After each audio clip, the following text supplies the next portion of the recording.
Kung naligaw ka sa channel ko, malamang sa malamang ay legit kang 90s kid. Since introduction to, overall review or feedback about these units. First of all, I'd say that these are cool items to add to your collection. Napakamura lang niya.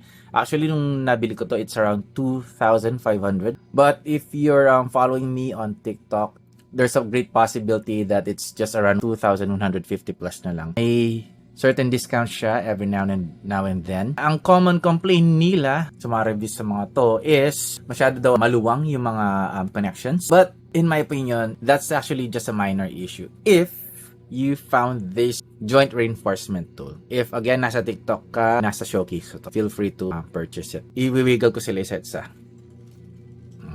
Ang steady. Ayan o. Steady. Diba? Pero kung makikita nyo yung mga reviews ng ibang sa YouTube is magalaw masyado daw yung Pero tingnan, steady na sila after kung gamitan nung joint reinforcement tool. Ayan o. Ang actually main na nilagyan ko dito is itong kamay ni Devastator. And it really helps para mas makapit yung grip niya. Kunwari pagka hinahawakan na niya yung weapon niya. And the good thing with these toys, again, yung articulation napakaganda. Marami kang pwedeng igawang articulation sa kanila. Lalo na kung magpipicture kayo or siguro gagawa kayo mga stop motion. Look at the details. Tingnan niyo yung mga details yan. Ayun o, sa paa. Ang ganda ng details nila. Just be very careful dahil nga again, knockoff version to, they're not that durable. But again, given the price, I'd say this is actually a 10 out of 10 relative to its price. Design-wise, articulation-wise, durability-wise, actually, matibay na rin to dahil ang daming instances na expect ko na masisira sila during transformation, they did not break. But again, with caution ko pa rin silang tin-transform. Look at this. Sabi ko, di ba, design? They don't need to add this, ayan o, tingnan ninyo. They don't need to add these designs in between the foot, pero they've added it. See, there's a gear here and this design on the feet. This serves no function but only a design, pero ang angas ng pagkagawa. And also, tingnan nyo yung mukha. Ayan. You don't need to add that like pagka dinaanan mo ng light yan, parang medyo mag-glow yung mata.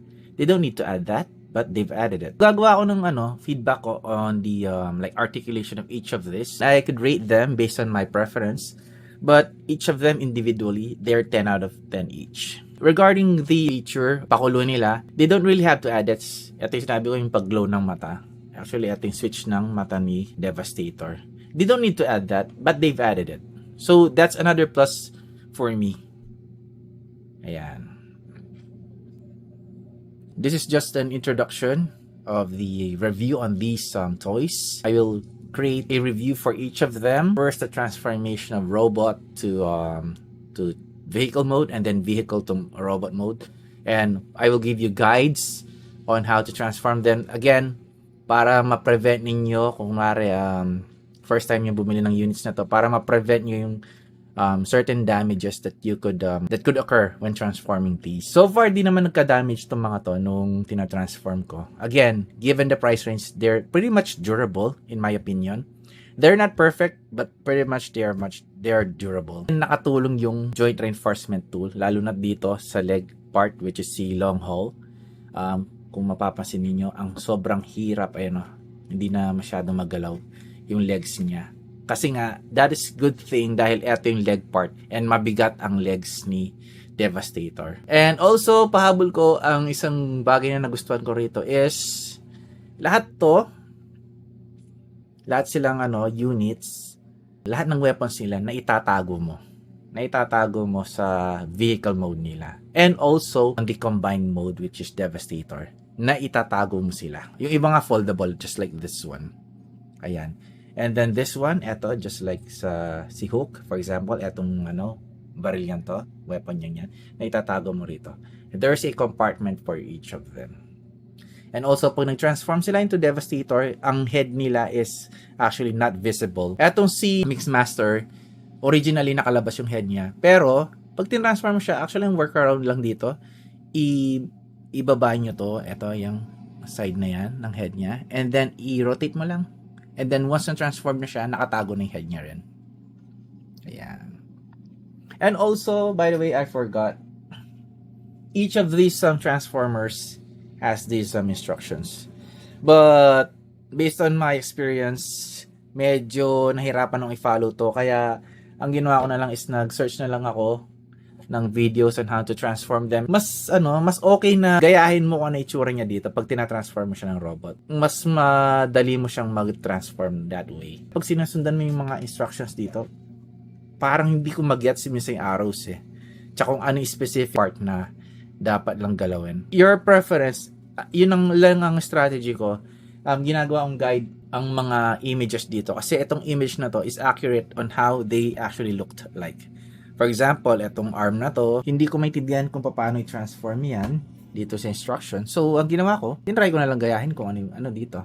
Nasa image. Ayan o. Kamukha siya. See? It looks exactly the same. So, yun. Ganun siya. And also, you have the option to follow the style that you love. Again, dahil sobrang daming articulation nila, kaya mo siyang i-design based sa gusto mo. Just like this one. Si Bone Crusher, instead na dito ko nilagay ang parang missile weapon niya, which is dapat, ayan, yung missile weapon na to. Forma nga naman, dito na lang sa baba nilagay para mas ma-articulate ko siya na maayos. But again, it depends on your preference. Pwede niyo siyang i-modify based sa gusto niyo. Ako lang mas prefer ko nilagay dito. Pag pinopost ko sila. Pero maangas rin na nandito banda kung ipipicture mo lang. Kasi nakaka-cancel yung pag-move mo ng knees niya pagka eto is nasa taas. And also, ano nga pang minodify ko? Ay, this one. Ayan o. Nilagay ko dito yung niya para yung parang shoulder pads niya para move ko ng ganito, ma-articulate ko ng ganito ang kanyang shoulders. Similar thing with Scavenger. Para mas balanced ang kanyang actually weight, nilagay ko to banda rito instead sa likod dahil yung weight nitong arms niya ay ang hands or forearm ni Devastator is actually weight bearing na para sa size or sa laki nitong si Scavenger. But again, maangas tingnan dahil nga asymmetrical ang kanyang shape. So you can see mas malaki ang right shoulder niya compared sa left. Mas okay na. Pwede mo siyang lagay dito or dito depending on your preference. Pero again, maangas siya. Parang third arm niya to. Ayan. Ayan. Same goes with this one. Inangle ko lang ng konti ang crane ni Hook. Ayan. Pwede mo siyang gawin straight actually pero mas maangas pag ganyan. That ends my introduction on these units.